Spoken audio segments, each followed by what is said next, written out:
Well, an asteroid hit the Earth on the 29th of April 2020. Hello, science enthusiasts. I'm Jeff Connell, and I invite you to join me as I explore the world of comets, asteroids, and meteors.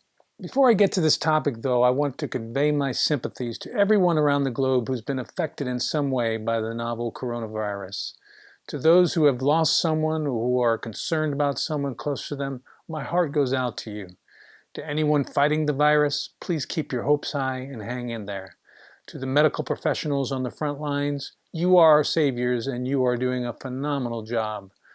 To those who put their own health at risk to keep our food supplies, utilities, transportation, and other things flowing, you are unsung heroes. And to those of you who are staying at home to reduce the spread of the virus, keep up the great work. According to expert testimony in the United States Congress in 2013, NASA would require at least 5 years to design, prepare, and launch an asteroid intercept mission. Then there would be another couple of years of traveling to the asteroid to deflect it. So let's see, that's 7 years to deflect an asteroid. Of course, that's if everything goes well, and if we've already fielded and tested the asteroid deflection technology, which we haven't. We are simply unprepared today when you consider, for instance, astronomers have found this object on 24 December 2005, and it made its closest approach to the Earth 6 years later on 8 November 2011. Asteroid 1998 OR2 is on course to pass near the Earth on 29 April 2020. You may have heard about it. If not, I'm sure you'll hear about it in the news in a few days before its closest approach to the Earth. You may even run across clickbait articles like this one. There's good news, though. Asteroid 1998 OR2 will not hit us on 29 April. It's going to pass by us at a safe distance of 4 million miles. That's about 16 times further than the Moon is from the Earth. But for an object that could wipe out a continent, it's a good reminder that we shouldn't ignore it, or the billions of other objects out there orbiting our Sun.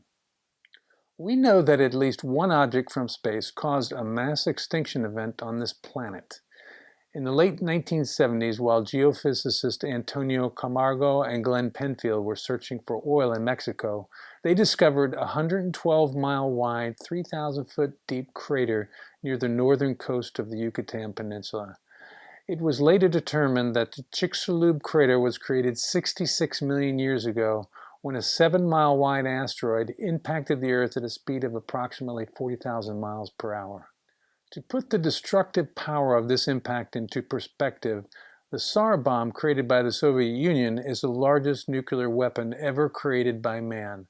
The asteroid that created the Chicxulub crater released the equivalent energy of 100 million Tsar bombs. As the Chicxulub asteroid burrowed into the ocean and the crust of the Earth, it created a 300-foot-tall tsunami and spewed a cloud of hot dust, ash, and steam up and out of the Earth's atmosphere. As this hot material rained back down, it broiled a large portion of the Earth's surface. Shock waves from the impact triggered global earthquakes and volcanic eruptions. As enormous quantities of carbonate rock incinerated upon impact, the shock production of greenhouse gases occurred.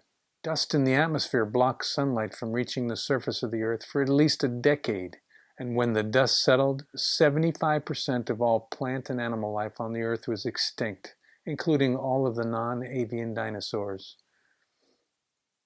So that happened. Okay, before I move on, I need to define some terms. Comets are icy objects with a bit of rock and dust mixed in. They're sometimes described as dirty snowballs. Asteroids are rocks that are smaller than planets. NASA sometimes refer to them as minor planets or planetoids. Think of them as leftover space debris after the formation of the solar system. Sort of like when you assembled a piece of furniture and they included a couple of extra screws, but they don't have any place to go, so you put them in a drawer. A meteor is an asteroid or a comet that burns up and vaporizes in the Earth's atmosphere. Meteors are commonly referred to as shooting stars. And that flash you see in the sky when a meteor enters the atmosphere, that's called a bolide. And if it's a really big and bright flash, that's called a super bolide. And if that bolide is large enough that the energy of the blast is felt on the ground, then we call that an airburst. And lastly, When a meteor survives the plunge through the atmosphere and lands on the surface of the Earth, it's called a meteorite. Okay, now that we've covered some of the definitions, let's go a little bit more in depth into each of these objects. Comets are typically no bigger than a few miles across. As they near the sun, the temperature increases and causes the comet to expel gases. These gases form an atmospheric cloud around the comet. The cloud is called the coma. As the coma heats up even further, the coma gets larger and larger until it becomes a giant glowing head. And it's because the coma gets so large and bright, we're able to see them in the night sky. As the comet gets closer to the sun, the solar wind blows some of its gases away, and it forms a bright tail that can stretch for millions of miles. One of the brightest comets ever seen was the Great September Comet of 1882. It became so bright it was visible in broad daylight, and some observers even described it as a blazing star. There are billions of comets orbiting the sun. Some exist in the Kuiper Belt, and even more exists in the distant Oort cloud. Out of the billions of comets in our solar system, scientists have only identified and calculated the orbits of 3,612. That's not very many. Could one of those yet unidentified comets be on a future collision course with our planet? Who knows? There's no way to tell. Scientists discovered evidence of only one comet impact on Earth. Sort of. Technically it impacted, or at least small pieces of it did. Since comets are composed mostly of water, they normally vaporize when they hit our atmosphere, which makes it difficult to find physical evidence of the impacts. However, in 2013, scientists discovered a 2,300 square mile impact site in the middle of the Egyptian desert. The site was covered with yellow silica glass. In fact, a piece of this silica glass found its way into a brooch that belonged to the famous Egyptian pharaoh Tutankhamun. They also found pebble-sized rocks containing the unique chemical elements of comets. Scientists deduced that approximately 28 million years ago, a comet hit the Earth's atmosphere. As the atmosphere slowed the object, it heated up and exploded into a large 3,600-degree fireball that melted the desert below, leaving behind evidence of the silica glass and some tiny comet rock matter. We got front row seats to a comet impacting another planet. In 1993, astronomers Carolyn and Eugene Shoemaker and David Levy discovered a comet orbiting Jupiter. Normally comets don't orbit planets, but this particular object was captured by Jupiter's gravity. As the comet whipped around Jupiter, the intense tidal forces ripped it into 21 pieces, ranging in size up to 1.2 miles in diameter. The fragments eventually lost the battle with Jupiter's gravity and collided with the planet in 1994. NASA was able to calculate in the future the approximate date of impact and employed the Hubble Space Telescope, the Galileo spacecraft, and the X-ray observation satellite to watch the event as it occurred. The spot in Jupiter's atmosphere is where one of the fragments impacted.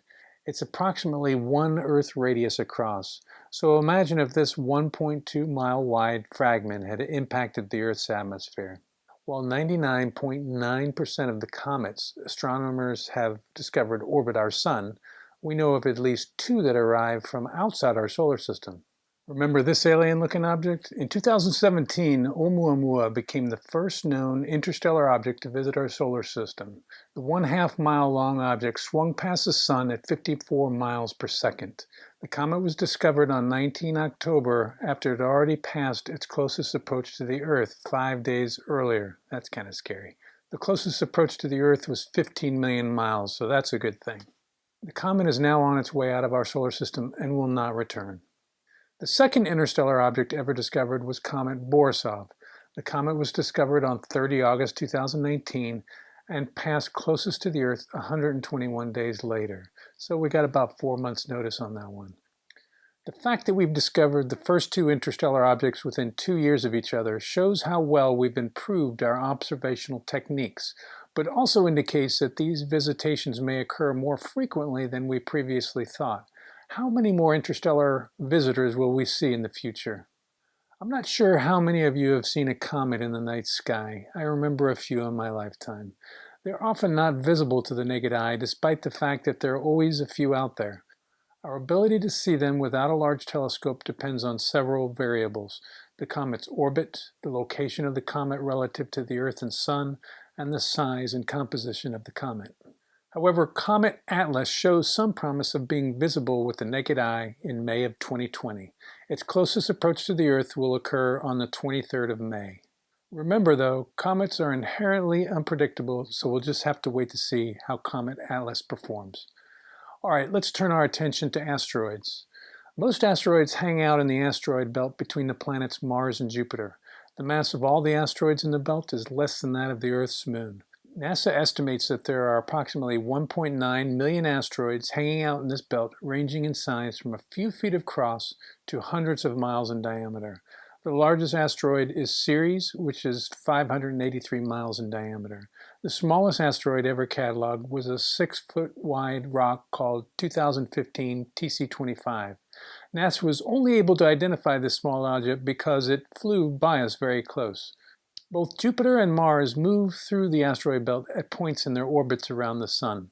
When this happens, asteroids can occasionally get captured by these two planets. In fact, Phobos and Deimos, the tiny two moons of Mars, are thought by some to be captured asteroids. Jupiter's massive gravity and occasional close encounters with Mars can also change the orbits of asteroids, flinging them out of the main belt in all directions, including across the orbits of other planets, essentially making our solar system a shooting gallery of asteroids. We can see traces of asteroid and comet impacts on the surface of many celestial bodies in our solar system.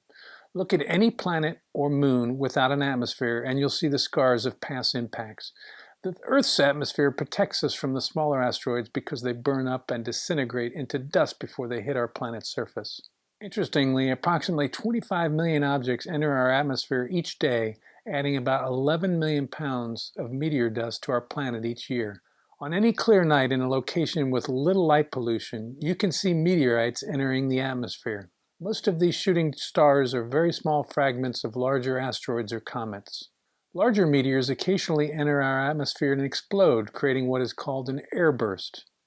The earliest record of a large airburst was the 1490 Qingyang event, which had an unknown energy yield but was reported to be powerful enough to cause 10,000 deaths. The most powerful airburst in the last century occurred on 17 June 1908. The burst was named the Tunguska event. Witnesses of the event first observed a column of light nearly as bright as the sun moving across the sky. About 10 minutes later, there was a flash and then a loud noise accompanied by a shock wave that knocked people off their feet and broke windows hundreds of miles away.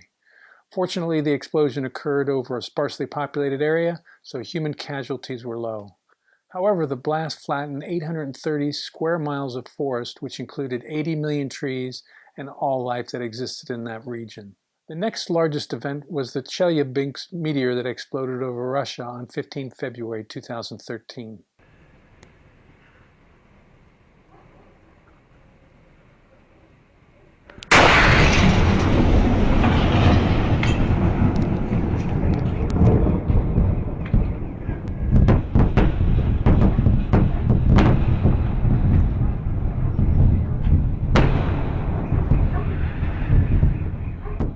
The shock wave from the airburst injured 1,500 people and caused over $30 million in damages. The meteor was estimated to be 60 feet across, weighing 22,000 pounds, and traveling at 11 miles a second.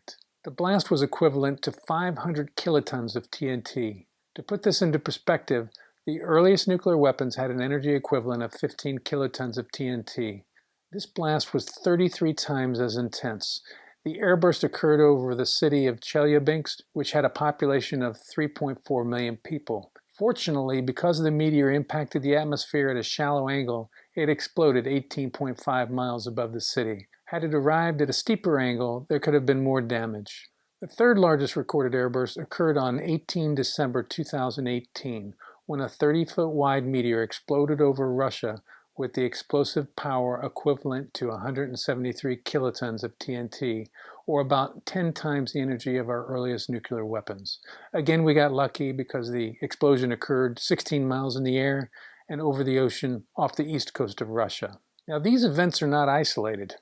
The Earth experiences meteor airbursts that we don't hear about in the news because they occur over the ocean or over extremely isolated areas where they are neither seen nor heard. This map depicts large meteor airbursts that have occurred between 1998 and 2020.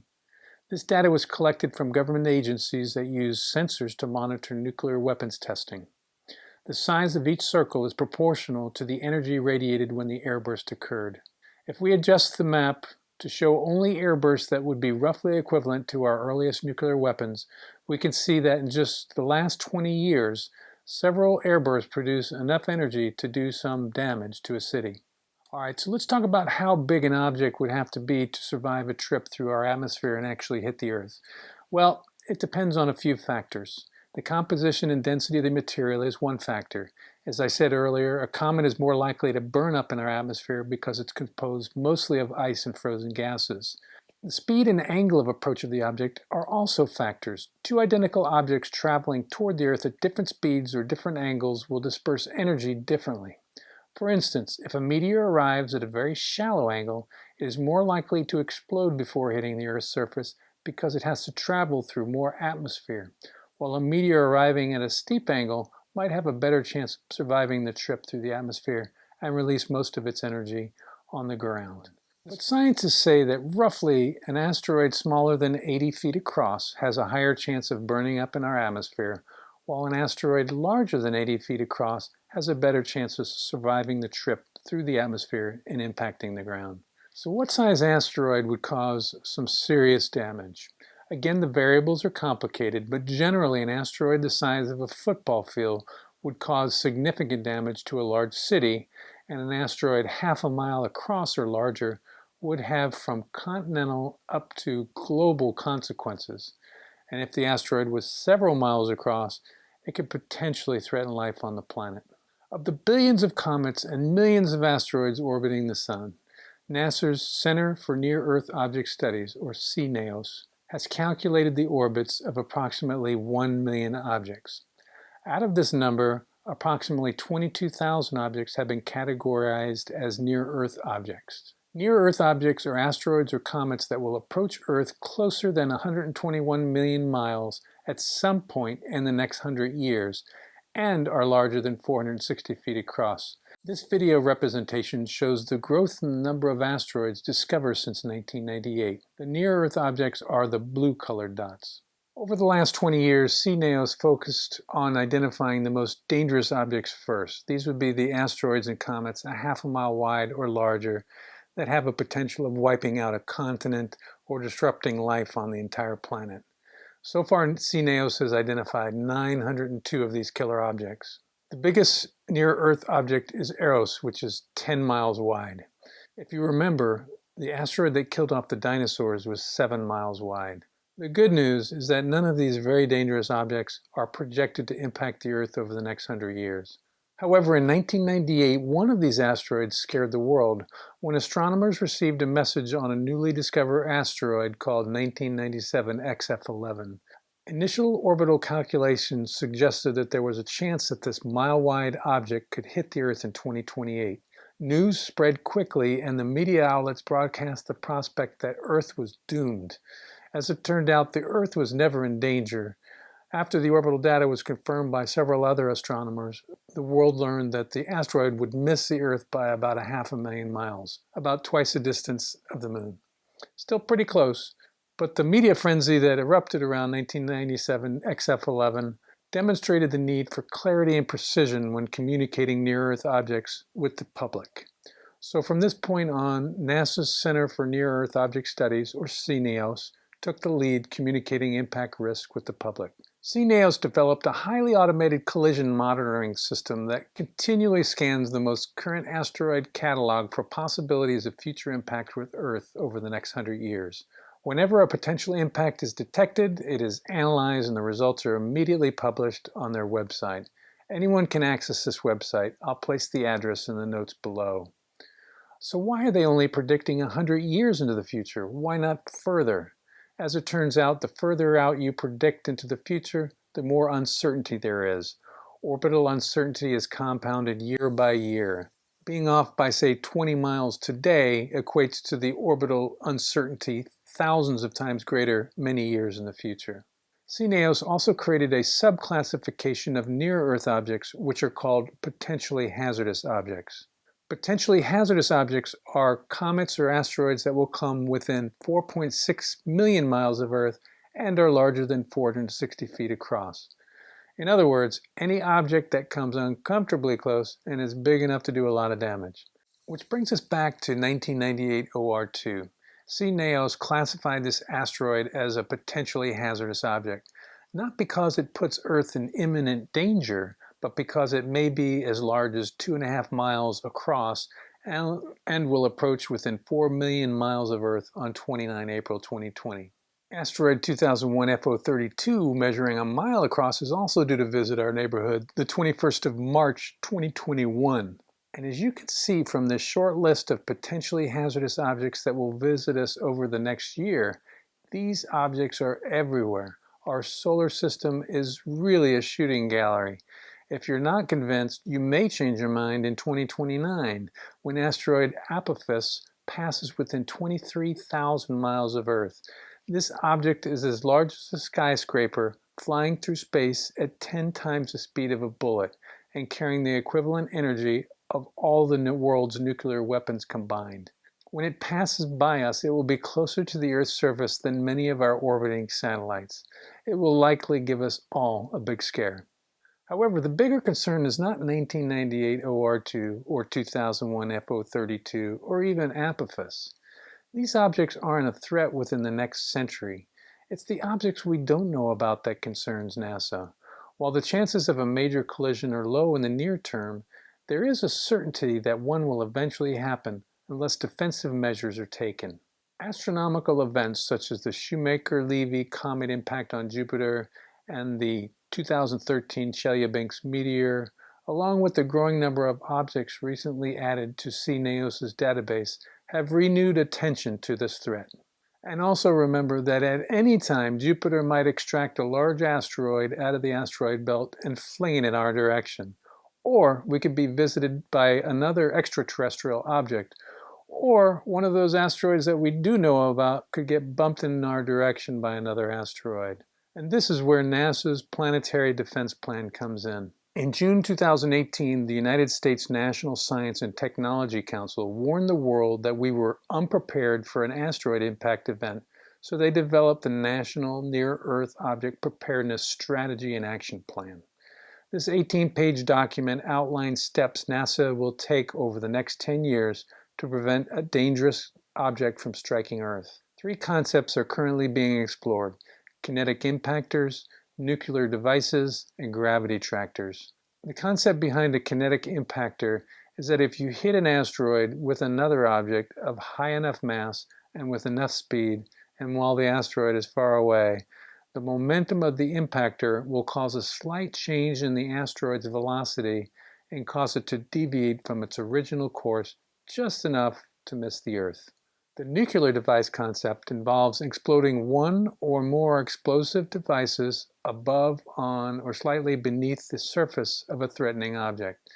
The distance the explosion occurs from the object is determined by the object's composition. For instance, you wouldn't want to explode a nuclear device on the surface of a rubble pile. NASA doesn't want to blow up the object, just deflect it with enough energy to change its orbit so that it misses the Earth.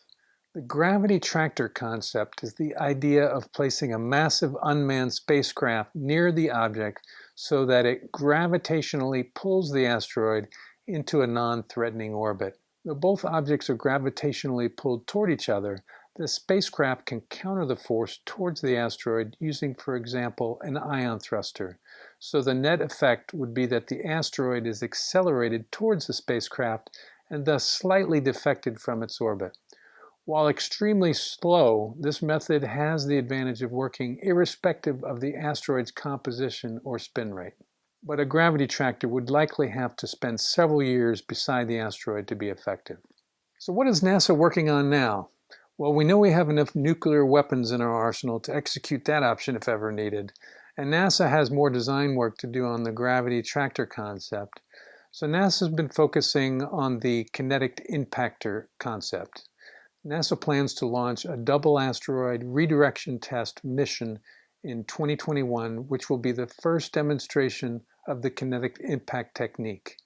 Asteroid Didymos is the target for this demonstration. Didymos is a binary object, meaning it has two bodies. The primary body is approximately 780 meters across. Its secondary body is about 160 meters across and orbits the main body. NASA will focus on the secondary body because it is the city killer class of asteroid that we worry about impacting the Earth in the relative near future. The DART spacecraft launch window begins in late July 2021. DART will launch aboard a SpaceX Falcon 9 rocket from Vandenberg Air Force Base, California. After separation from the launch vehicle, DART will cruise for over a year using NASA's revolutionary solar electric xenon thruster. Around late September 2022, the DART spacecraft will deliberately crash itself into the moonlet at a speed of about 15,000 miles per hour. The collision will change the speed of the moonlet a fraction of a percent, and ground-based telescopes and radar instruments will be able to measure that change. If everything goes good, we can have a tested option ready to go if ever needed. Okay, let's sum this up. First of all, 1998 OR2 is not going to hit the Earth on 29 April, but there are billions of other objects out there in our solar system, of which we've only identified about 1 million. Out of the million we've identified, 22,000 have been classified as near-Earth objects, of which 902 of them are a half a mile wide or larger. In other words, city killers or larger. The largest is 10 miles wide, which is larger than the asteroid that killed the dinosaurs. And then there's a city killer size asteroid that's going to come close to us, about 23,000 miles of our planet in 2029. And I just hope it doesn't get bumped more in our direction by another asteroid before its arrival. Now, none of the 22,000 near-Earth objects will likely hit the Earth in the next 100 years. But there are too many variables to calculate beyond that. Plus, we don't know if there are other potentially rogue objects that have yet to be identified and that could potentially be pointing in our direction. We just don't know. And then, of course, we have the extraterrestrial objects, of which the first two that we have ever discovered took us by surprise. But here's the good news. NASA is aware of all these facts and has developed 3 object impact avoidance concepts and is in the planning stage of testing one of them. Specifically, NASA has a mission planned in 2021 to send a kinetic impactor to a harmless asteroid to test this particular concept. My hope is that we continue on this trajectory and not forget about this potential threat. We only get one chance to save our planet from a large asteroid impact. Let's not mess that up. I hope you enjoyed this episode. If there are areas of the universe you would like me to explore, let me know in the comments section below.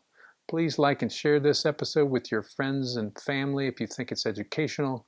Click the little alarm bell if you would like to be notified of my next episode. And lastly, stay safe out there, friends.